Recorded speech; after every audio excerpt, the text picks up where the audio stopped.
नमस्कार दोस्तों, स्वागत है आपका हमारे चैनल टेल्स बाय यशु पर। यहाँ पर आपको मिलेंगी रोचक और सस्पेंसफुल कहानियाँ। अगर आपको यहाँ पर हमारी कहानियाँ पसंद आती हैं तो कृपया करके आप हमारी वीडियोस को लाइक करें, इसको अपने दोस्तों को साथ शेयर करें और साथ के साथ अपना कमेंट करना ना भूलें। अगर आप इस चैनल पर नए हैं तो कृपया करके इसे सब्सक्राइब भी करें। आपका ज़्यादा समय न लेते हुए चलो आज की कहानी को शुरू करते हैं। पिछले एपिसोड में हमने सुना था कि यहाँ पर कॉलेज का फाइनली वो फाउंडेशन डे आ गया था। कॉलेज में सारी ही तैयारियां बड़ी ही जोरों शोरों से चल रही थी।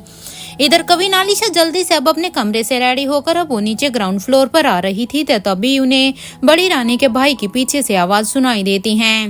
बड़ी रानी के भाई महेंद्र उन्हें कहते हैं, क्या तुम कॉलेज के लिए निकल रही हो? उनकी ये आवाज सुनते ही कवि नालिशा उनकी तरफ मुड़ जाती है और वो हाँ में अपना सिर हिला देती है। तो अब वो उनसे कहती है, वो हाँ में सिर हिलाती है और अब बड़ी रानी के भाई कहते हैं, मुझे तुमसे कुछ जरूरी काम है, तुम्हारा ज्यादा वक्त नहीं लूंगा मैं। उनके यहाँ पर बड़ी रानी के भाई की ये बात सुनते ही अब आलिशा ने कहा, जी कहिए ना, क्या बात है आपको? इधर कवि नालिशा अब उनके बोलने का ही इंतजार कर रही थी, लेकिन बड़ी रानी के भाई की बात को तो बस उसके पूरा करने का ही इंतजार कर रहे थे। वो बस उन्हें उनका टाइम वेस्ट करते हुए बस यहाँ पर राजीव के बताए हुए प्लान को ही अंजाम देना चाहते थे। इसलिए ही शायद उन्होंने कवि नालिशा को यहाँ रोका था, क्योंकि वो नहीं चाहते थे कि कवि नालिशा उस फाउंडेशन डे के फंक्शन में पहुंचे। इसलिए कवि नालिशा बस उनकी तरफ देखकर उनके उस सवाल का ही इंतजार कर रही थी कि आखिर उन्हें उनसे क्या पूछना है, क्या बात करनी है। लेकिन वो अभी भी खामोशी अपनी जगह पर खड़े हुए थे। इधर एक तरफ जहां ये दोनों आपस में ऐसे खड़े थे, तो वहीं दूसरी तरफ प्रिंसेस लतिका भी अभी पूरी तरह से रेडी होकर कवि नालिशा के पास आ रही थी। और साथ में वो जब कवि नालिशा की तरफ नीचे बढ़ रही थी तो साथ में वो अपनी फ्रेंड रिया से वीडियो कॉल पर भी बात कर रही थी। रिया और प्रिंसेस लतिका दोनों ही वीडियो कॉल पर थे। रिया अब प्रिंसेस लतिका रिया को अपनी ड्रेस दिखाकर पूछ रही थी, बताओ ना रिया, ये ड्रेस कैसी लग रही है तुम्हें मेरे ऊपर? प्रिंसेस लतिका की इस बात का जवाब देते हुए रिया ने कहा कि तुम तो हमेशा से ही काफी ब्यूटीफुल लगती हो मेरी फ्रेंड, क्योंकि तुम मेरी दोस्त हो ना, इसीलिए तुम चाहे कोई भी ड्रेस जो पहनोगी मुझे तो वही बहुत ही अच्छी लगती है। और ये ड्रेस भी मुझे आपके ऊपर बहुत ही अच्छी लग रही है। वैसे मुझे एक बात बताओ, तुम आज कहाँ जा रही हो इतना तैयार होकर? रिया के इस सवाल पर अब लतिका कहती है, हाँ वो हम अपनी रानी माँ के साथ कॉलेज में जा रहे हैं, वहाँ पर आज कोई फंक्शन है ना, इसीलिए, और वहाँ पर हम सब का पहुँचना बहुत ही जरूरी है, इसलिए मैं भी आज पूरी तरह से रेडी हो गई हूँ। रिया से बात करते हुए अब लतिका स्टेयरकेस से नीचे उतर कर आ रही थी कि तभी उसने देखा कि बड़ी रानी के हाथ है, बड़ी रानी के भाई ने उसकी मम्मा को सडनली एक इंजेक्शन लगा दिया था। और जैसे ही वो इंजेक्शन उसकी मम्मा के शरीर में इंजेक्ट हुआ तो उसकी मम्मा तुरंत ही वहां पर बेहोश होकर नीचे जमीन पर गिर गई थी।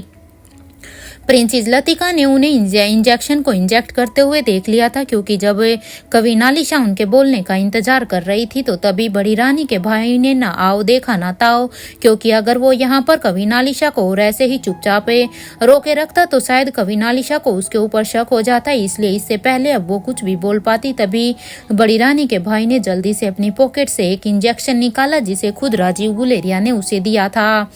उसने उस इंजेक्शन को बड़ी ही सावधानी से भरकर ही अपनी पॉकेट में डाला हुआ था और एकदम से ही अब उसने सडनली ही उस इंजेक्शन को जल्दी से कवि नालिशा की बॉडी में एकदम से ही इंजेक्ट कर दिया। इससे पहले कवि नालिशा थोड़ा बहुत भी समझ पाती या वो कुछ भी संभल पाती तो तब तक उनकी बॉडी के अंदर वो इंजेक्शन इंजेक्ट हो चुका था। क्योंकि कवि नालिशा खुद एक इतनी अच्छी फाइटर हैं कि अगर उन्हें उनके ऊपर थोड़ा सा भी शक होता तो शायद वो उनके साथ फाइट कर लेती और उन्हें हरा भी देती। लेकिन उन्हें तो इस बात का अंदाजा भी नहीं था कि उनकी खुद की माँ के भाई उसके साथ ऐसा कुछ करेंगे। इधर जब प्रिंसेस लतिका नीचे उतर रही थी तो उन्होंने ये सब करते हुए देख लिया था। अब इधर अपना काम पूरा करने के बाद अब महेंद्र भी अपने मन में ही अब यही सोच रहे थे, वाह राजीव, क्या प्लान था तेरा। अरे सच में ये कितना इजी था इसे बेहोश करना, और क्या इंजेक्शन दिया है तुमने मुझे, सच में ये तो कमाल हो गया। अब तुम अपने प्लान को पूरी तरह से कामयाब कर सकते हो। लेकिन प्रिंसेस लतिका ने ये सब देख लिया था। प्रिंसेस लतिका अब ये देखकर अपनी रानी माँ को आवाज लगाने लगती है। वो वहीं से ही खड़ी खड़ी अब चिल्लाने लगती है, बड़ी रानी माँ, बड़ी रानी माँ। अब तक पूरे ही पैलेस में प्रिंसेस लतिका की आवाज गूंज रही थी, क्योंकि जैसे ही प्रिंसेस लतिका ने यहाँ का नजारा देखा, उसके हाथ पांव एकदम से ही फूल गए थे। उसे कुछ भी समझ नहीं आ रहा था कि अब वो ऐसी सिचुएशन में क्या करे। आखिरकार थी तो वो एक बच्ची ही, इसलिए अब उसने अपनी रानी माँ को पुकारना ही बेटर समझा। लेकिन वो वहां से टस से मस नहीं हिली और अब वो जल्दी से बड़ी रानी के भाई के पास जाती है, क्योंकि उसने अपनी मम्मा को वहां पर बेहोश होते हुए देखा था और उसने ये भी देखा था कि इनको बेहोश करने वाला कोई और नहीं बल्कि उनकी बड़ी रानी के भाई ही हैं। इसलिए वो अपनी मम्मा को बचाने के लिए उनके पास जाती है और अब वो अपनी मम्मा को बचाने के लिए वो उनसे जितनी जोर से हुआ इतनी जोर से अब वो महेंद्र को धक्का देते हुए कहती है, छोड़िए मेरी मम्मा को। क्या किया है आपने मेरी मम्मा को, बताइए मुझे। आखिर आपने ऐसा क्या इंजेक्ट किया है मेरी मम्मा की बॉडी में जो वो ऐसे गिर गई। प्रिंसेस लतिका जब महेंद्र को धक्का दे रही थी तो उनका फोन एकदम से ही नीचे गिर गया था, जिस फोन से वो कुछ सेकंड पहले रिया से बात कर रही थी। और उनका फोन नीचे तो गिर गया था, लेकिन अभी उनका फोन डिस्कनेक्ट नहीं हुआ था। फोन ऑन होने की वजह से रिया ने सब कुछ वहां पर जो कुछ भी चल रहा था वो सब कुछ सुन लिया था। और अब वो फोन पर ही अब प्रिंसेस लतिका की ऐसी हड़बड़ाई हुई आवाज को सुनकर अब वो फोन पर ही पूछने की कोशिश कर रही थी, लतिका, लतिका क्या तुम ठीक हो? क्योंकि जिस तरह से प्रिंसेस लतिका चिल्ला रही थी उन आवाजों को सुनकर तो एक पल के लिए रिया भी घबरा गई थी। रिया को भी कुछ समझ में नहीं आया था कि आखिर वहां पर राजमहल में हो क्या रहा है जो प्रिंसेस लतिका इस तरह से बिहेव कर रही है। हालांकि रिया ने सब जानने की बहुत ही कोशिश की, लेकिन वहां पर सिचुएशन ऐसी हो गई थी कि वो अब लतिका से बात नहीं कर पाई, क्योंकि लतिका अपनी मम्मा को बचाने की कोशिश कर रही थी। इधर रोहित के पैलेस में इधर रिया दूसरी तरफ से चिल्ला रही थी, बताओ लतिका मुझे क्या हुआ है, क्या वहां पर कुछ हुआ है क्या, और तुम्हारी मम्मा ठीक तो है ना। वहां लतिका इस बात से अभी भी अनजान थी कि रिया सब कुछ देख रही है और वो उसे ही बुला रही थी, क्योंकि लतिका इतना हड़बड़ा गई थी कि उसे बस अभी अपनी मम्मा को ही प्रोटेक्ट करना था। उसे समझ नहीं आ रहा था कि अचानक से उसकी मम्मा को क्या हुआ। लतिका अब जोर जोर से वहां पर महेंद्र को हिला रही थी कि आप हटिए यहाँ से, आप चले जाइए यहाँ से। इधर अब तक महेंद्र भी उससे इरिटेट हो गया था। महेंद्र ने भी अब लतिका के दोनों ही हाथों को अब जोर से पकड़कर अब वो इससे कहता है, अगर तुम मेरे दोस्त के काम नहीं आने वाली होती ना तो आज मैं तुम्हें इसी वक्त ही मार देता। आज मैं तुम्हें भी परलोक पहुंचा ही देता, क्योंकि आज तुम भी खत्म हो चुकी होती, ये तुम्हारा आखिरी टाइम होता। ये कहते हुए ही वो अब लतिका को अब एक जोर का धक्का दे देता है, जिससे अब लतिका एक नीचे गिर जाती है। लतिका अब जल्दी से अब उठती है और वो अब अपनी मम्मी की तरफ भागती है और वो अपनी मम्मी के पास जाकर अब उसे उठाने की कोशिश करती है। लतिका बार बार उसके प्रिंसेस लतिका अब बार बार अपने कविन आलिशा के फेस को टच करते हुए उसे हिलाते हुए कहती है, मम्मा मम्मा आप ठीक तो है ना, प्लीज प्लीज आप उठिए ना। वो भी यहाँ पर उसे कह रही है, प्लीज उठो ना मम्मा, देखिए नहीं तो गड़बड़ हो जाएगी, प्लीज उठो, मुझे डर लग रहा है। बड़ी रानी ने जैसे ही बड़ी रानी के कानों में यहाँ पर नीचे हो रहे इस हंगामे की आवाज आई तो बड़ी रानी भी अब घबराते हुए अब तक नीचे आ गई थी। बड़ी रानी को भी एक पल के लिए कुछ समझ नहीं आ रहा था कि लतिका इस तरह से क्यों चिल्ला रही है, लेकिन जैसे ही वो अभी यहाँ नीचे आई तो उसने देखा कि वो महेंद्र पर उसने देखा कि महेंद्र वहीं पर पास में ही है और प्रिंसेस लतिका अपनी मम्मा को हिलाने की कोशिश कर रही है, उठाने की कोशिश कर रही है। अब तक बड़ी रानी को यहाँ का सारा ही मामला समझने में बिल्कुल भी देर नहीं लगती, इसलिए अब वो महेंद्र पर चिल्लाते हुए कहती है, ये क्या कर रहे हो तुम, क्या किया है तुमने यहाँ पर कविन आलिशा को, छोड़ो मेरे बच्चों को। बड़ी रानी की ये बात सुनकर अब महेंद्र एकदम से ही उन्हें अपनी तरफ आता हुआ देखकर अपनी गन को निकालते हुए कहते हैं कि चुपचाप अपने इन आदमियों को कहो कि वो अपनी होशियारी ना दिखाएं, वरना तुम्हारी ये बेटी मर जाएगी। क्योंकि जैसे ही यहाँ पर महेंद्र ने ये सब किया था तो तभी महल में मौजूद सारे ही सिक्योरिटी गार्ड अब तक वहां पर आ गए थे और उन्होंने महेंद्र को अपनी गन पॉइंट पर ले लिया था। लेकिन महेंद्र ने यहाँ पर काफी होशियारी से बड़ी रानी को ही डराते हुए कहा कि अगर तुमने अपने सिक्योरिटी गार्ड्स को अभी के अभी अपनी गन्स को नीचे करने के लिए नहीं कहा तो फिर खबरदार है, क्योंकि मैं तुम्हारी बेटी का ही भेजा अभी अपनी गन से उड़ा दूंगा। महेंद्र की ये धमकी सुनकर तो अब बड़ी रानी अपने हेड सर्वेंट से अब कहती है, जाओ सभी से कह दो कि कोई भी एक्शन ना ले। बड़ी रानी के इंस्ट्रक्शन को सुनकर अब वो वहां पर मौजूद सभी को ही ये कह देते हैं और जितने ही सिक्योरिटी गार्ड जो अभी वहां उस हॉल से बाहर वहां पर ही महेंद्र के निकलने का इंतजार कर रहे थे, वो बाहर निकलकर अब उन्हें इंस्ट्रक्शन देने के लिए चले जाते हैं। वहीं दूसरी तरफ रिया जो अभी तक इतनी घबराई हुई थी, क्योंकि रिया को अभी कुछ भी समझ नहीं आ रहा था कि आखिर राजमहल में ऐसा क्या हुआ है जो उसकी फ्रेंड प्रिंसेस लतिका इस तरह से चिल्ला रही थी। इधर रिया भी अब जल्दी से अपने रूम से बाहर निकलकर अब वो दौड़ने लगती है और अब वो अपनी मम्मा मम्मा चिल्ला रही थी, क्योंकि अब वो राजमहल में जो भी कुछ हुआ था वो अपने फ्रेंड की हेल्प के लिए वो अपनी मम्मा की तलाश कर रही थी। रिया जब यहाँ पर दौड़ते हुए अनिका के कमरे की तरफ जा रही थी तो यहाँ अपने रूम में बैठा हुआ करण गुलेरिया को जब रिया की आवाज सुनाई दी तो वो अब एकदम से ही हैरान हो गए थे कि आखिर रिया को क्या हो गया है, वो इस तरह से इतनी सुबह सुबह क्यों चिल्ला रही है। रिया को इस तरह से चिल्लाता हुआ देखकर अब वो जल्दी से दरवाजे के पास गए और अब वो दरवाजे को खोलते हुए ही अब जल्दी से एलिवेटर के पास से चले जाते हैं और वहां पर एलिवेटर के पास रिया को देखकर अब करण गुलेरिया कहते हैं, रुको रिया, क्या बात है, क्या हुआ है, तुम इतना हड़बड़ाई हुई क्यों हुई हो, तुम बार बार अनिका का नाम लेकर क्यों चिल्ला रही हो, क्या कुछ हुआ है क्या? बेटा तुम मुझसे बता सकती हो। अपने नानू की ये बात सुनकर अब रिया कहती है, नानू जल्दी चलिए मम्मा के पास।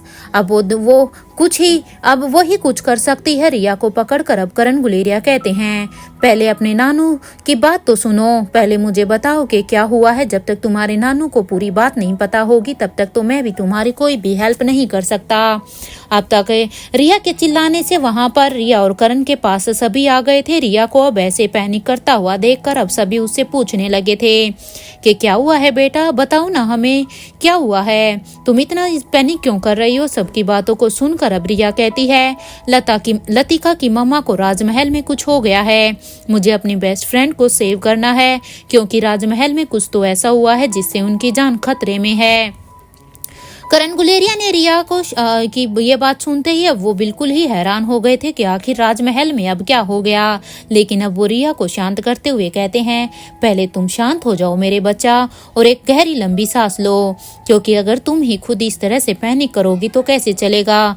उसके बाद हमें अच्छे से बताओ कि आखिर हुआ क्या है।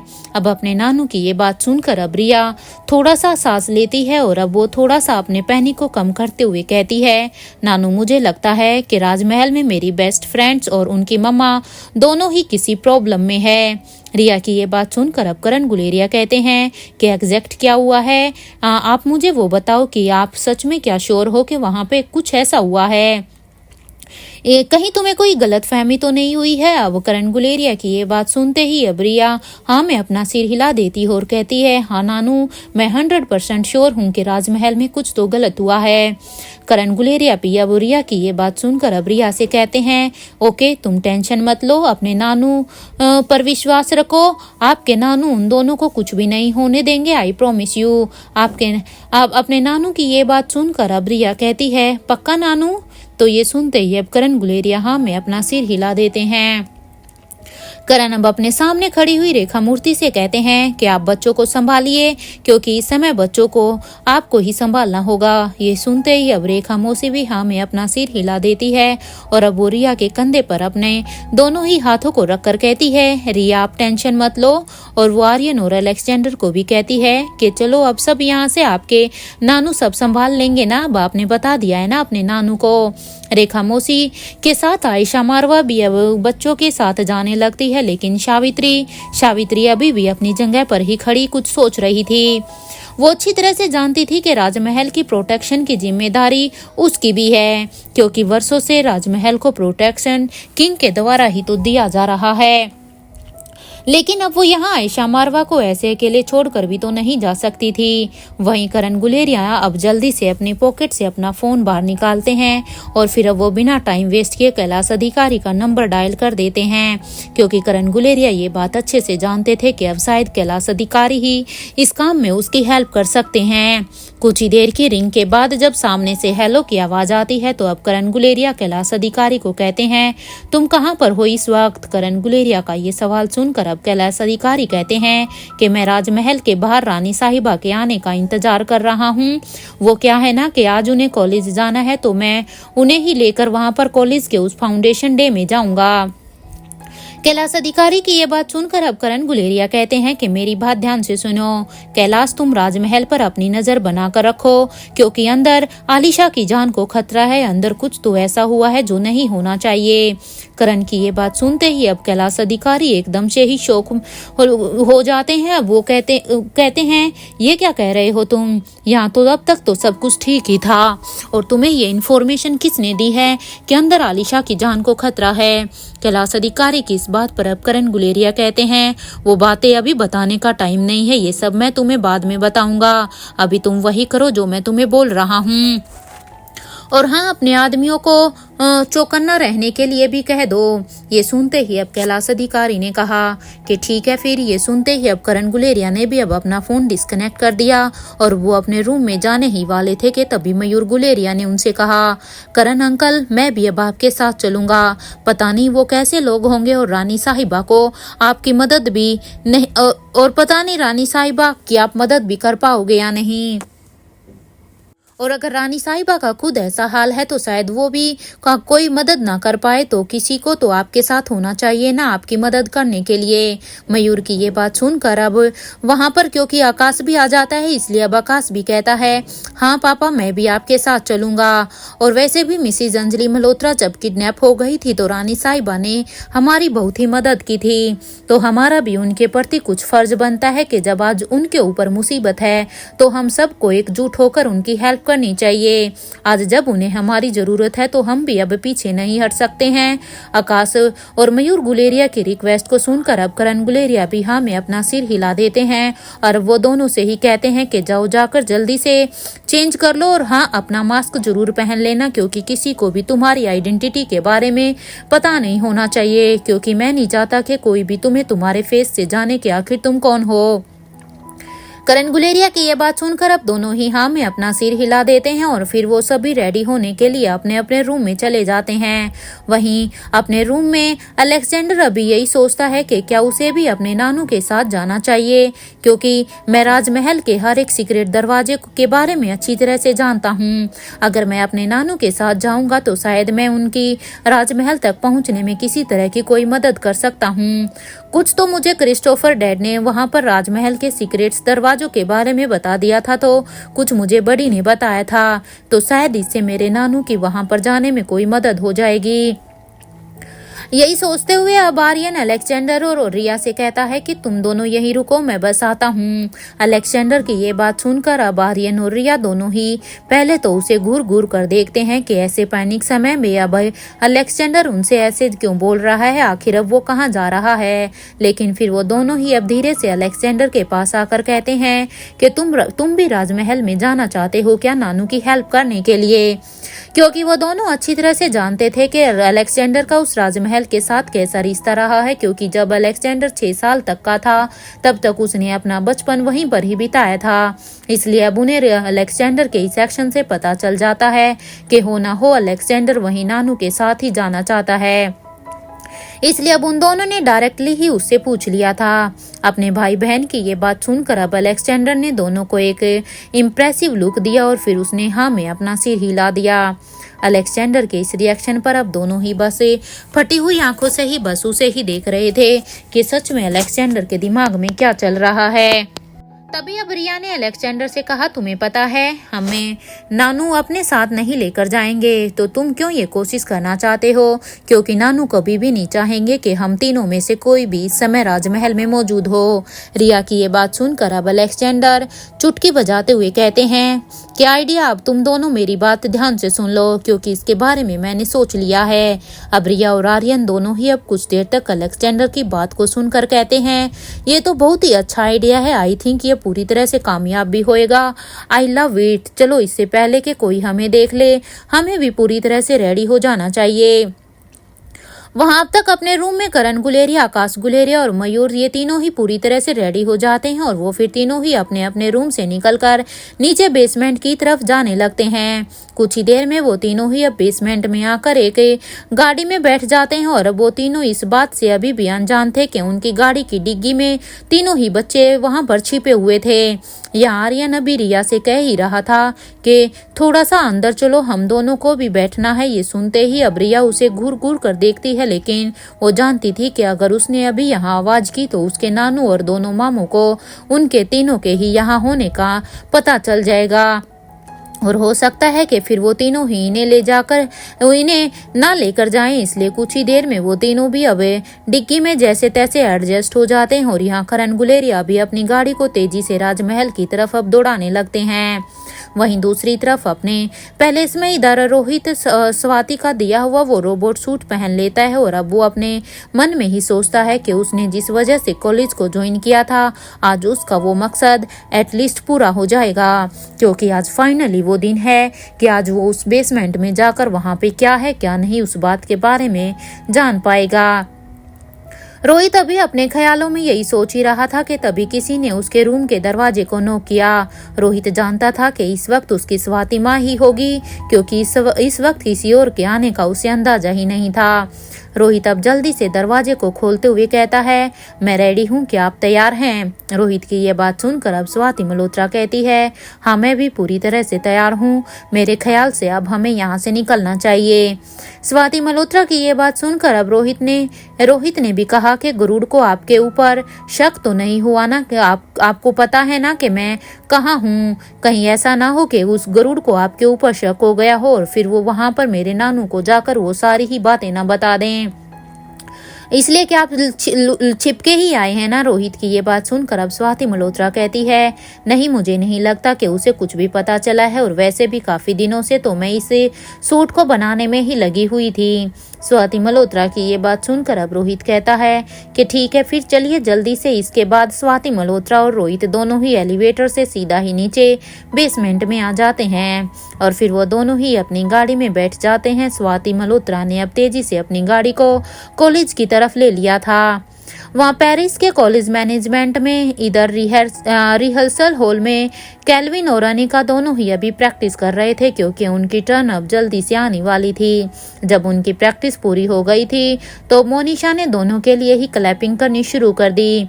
मोनिशा ने कहा, वाओ तुम दोनों कितनी अच्छी तरह से अपना रोल प्ले कर रहे हो, देखना तुम दोनों से अच्छा प्ले तो शायद किसी का भी नहीं हो सकता, क्योंकि तुम दोनों ही अपने अपने रोल के कैरेक्टर में जिस तरह से घुसे हुए हो ना, माइंड ब्लोइंग, सबसे बेस्ट बस तुम्हारा ही होगा। You guys are rock. Monisha की ये बात सुनकर अब केल्विन कहता है, रहने दो, हमें इतना भी मत चढ़ाओ कि फिर जब हमें अपनी परफॉर्मेंस के बारे में पता चले तो हमारा मुंह ही लटक जाए। केल्विन की ये बात सुनकर अब मोनिशा कहती है, रियली यार यू गाइज आर सुपर्ब। ये कहते हुए ही अब मोनिशा दोनों को ही एक जोर का हक कर लेती है।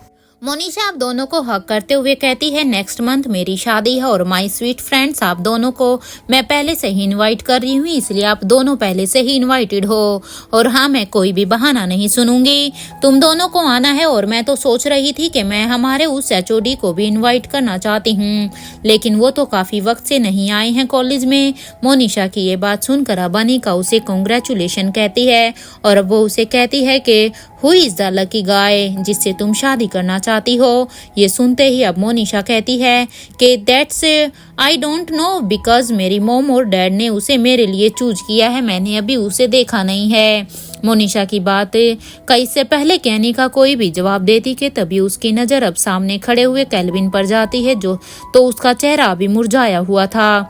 अनिका अब केल्विन से कहती है, तुम ठीक तो हो ना? ये सुनते ही अब केल्विन एकदम से ही अपने सेंस में आता है और अब वो कहता है, हाँ आर्या मैं पूरी तरह से ठीक हूँ, मैं बस थोड़ी देर में आता हूँ। ये कहते हुए ही अब केल्विन वॉशरूम की तरफ जाने लगता है, क्योंकि केल्विन यहाँ से बहाना बना के निकल गया था। और वहां जाने के बाद अब वो बार बार अपने मुंह पर पानी डालने लगता है और अब वो मिरर में खुद को देखकर अब कहने लगता है, सिट मैंने सच में बहुत ही देर कर दी, मुझे ये सब नहीं करना चाहिए था। मैंने आज सोचा था कि फंक्शन खत्म होने के बाद मैं मोनिशा से अपने दिल की बात करूंगा, लेकिन सच में मुझे बहुत ही लेट हो गया। हाउ स्टूपिड एम आई। अरे कितने समय से तो मैं उसके साथ काम कर ही रहा हूँ, तो मैंने अपनी फीलिंग्स को बयां करने में इतना समय क्यों लगा दिया? अब तो बहुत ही लेट हो गया है, मैं उसकी फ्रेंडशिप को प्यार कैसे समझ सकता हूँ? अब उसकी तो शादी होने वाली है। वहीं कॉलेज में अब तक गेस्ट की एंट्री की भी शुरुआत हो गई थी। यहाँ प्रिंसिपल सर खुद सभी का ही वेलकम करने के लिए खड़े हुए थे। यहाँ पर रॉयल फैमिली मेंबर से लेकर VVIP गेस्ट भी मौजूद थे। सभी के कानों में अब स्लो स्लो फ्रेंच म्यूजिक बज रहा था और सभी एक दूसरे को ही bonjours in Hindi meaning is hello hello कर रहे थे। वे एक दूसरे को ये बोलकर एक दूसरे को ग्रीट कर रहे थे। इधर प्रिंसिपल सर पर्सनली ही सबको उसके पैलेस तक लेकर जाकर उन्हें बैठने के लिए कह रहे थे और उन्हें बुके दे रहे थे। अब तक लगभग सभी गेस्ट वहां पर आ गए थे। प्रिंसिपल सर ने अब सभी प्रोफेसर से कहा कि चलिए प्रोग्राम शुरू करते हैं। प्रिंसिपल सर की ये बात सुनकर अब वो प्रोफेसर भी कहते हैं कि सर अभी तक तो रानी साहिबा यहाँ पर नहीं आई हैं और उनके बिना तो हम इस प्रोग्राम को शुरू भी नहीं कर सकते हैं।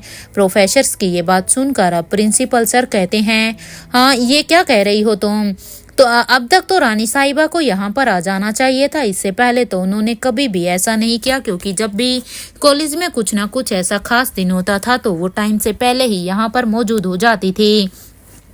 कहीं तुम्हें कोई गलत फहमी तो नहीं हुई है ना कि वो अभी तक कॉलेज नहीं पहुंची हैं? क्योंकि ये तो इम्पॉसिबल है कविन, क्योंकि रानी साहिबा ने तो आज तक कभी लेट हुई ही नहीं है, तो वो आज कैसे हो सकती हैं? ये कॉलेज तो खुद रॉयल फैमिली मेंबर्स के हेड ने ही एस्टेब्लिश किया था और आज से पहले जितनी भी यहाँ पर रानियां बनी हैं उन्होंने कभी आज का दिन मिस भी नहीं किया है। तुम रुको, मैं खुद ही रानी साहिबा को फोन लगाता हूँ कि आज वो अभी तक क्यों नहीं आई हैं। और हाँ, तुम जाकर तब तक सारे ही गेस्ट को अटेंड करो और हाँ, एंकर को बोलो कि तब तक रानी साहिबा नहीं आ जाती वो गेस्ट को अपनी बातों से इंटरटेन करें, क्योंकि हमारे गेस्ट को किसी भी तरह की बोरियत नहीं होनी चाहिए। प्रिंसिपल सर की ये बात सुनकर अब वो प्रोफेसर अब जल्दी से एंकर के पास जाने लगती है और अब इधर यहाँ पर प्रिंसिपल सर अब कविन आलिशा को फोन लगाने लगते हैं, लेकिन उन्हें सामने से रानी साहिबा का कोई भी जवाब नहीं आ रहा था, क्योंकि काफी लंबी रिंग के बाद कोई भी उस फोन को पिक ही नहीं कर रहा था। प्रिंसिपल सर काफी परेशान थे। वहां एंट्रेंस पर सिक्योरिटी को चेक कर रहे इंस्पेक्टर अब्बास और अर्जुन सिंह दोनों ही की नजर अभी प्रिंसिपल सर पर ही थी। दोनों ही अब आंखों में कुछ बात करने लगे थे कि ये आखिर प्रिंसिपल सर इतना परेशान क्यों नजर आ रहे हैं? क्या सच में कुछ हो गया है क्या? इंस्पेक्टर अब्बास अब अपनी पॉकेट से अपना फोन निकालकर अब एक मैसेज टाइप करते हैं कि इट्स इमरजेंसी, हम सबको आर्या मूर्ति के फ्लैट में मिलना होगा, और फिर वो उसे सेंड कर देते हैं। इधर छठी अंदर सारे ही गेस्ट को पानी सर्व करते हुए ही उनकी नजर भी सभी पर ही थी, तो वहीं भूमिका और निखिल फूड काउंटर के पास खड़े थे। और यहाँ इस बार तो इंस्पेक्टर विकास का साथ दिल्ली पुलिस के कुछ ऑफिसर्स कॉलेज के थोड़ी ही दूर खड़े हुए थे, तो वहीं दूसरी तरफ अपनी इनविजिबल कार में स्वाति मल्होत्रा और रोहित मारवा भी वहां पर पहुंच गए थे। अब सभी की नजरें बस इस कॉलेज पर ही थी कि तभी सभी के फोन पर अब एक मैसेज का नोटिफिकेशन आता है कि एक एक करके अब सभी अपने अपने फोन को देखने लगते हैं। इंस्पेक्टर अब्बास भी अब अपने फोन को अच्छी तरह से चेक करते हैं। सभी ने अब तक अपने फोन के उस नोटिफिकेशन को देख लिया था।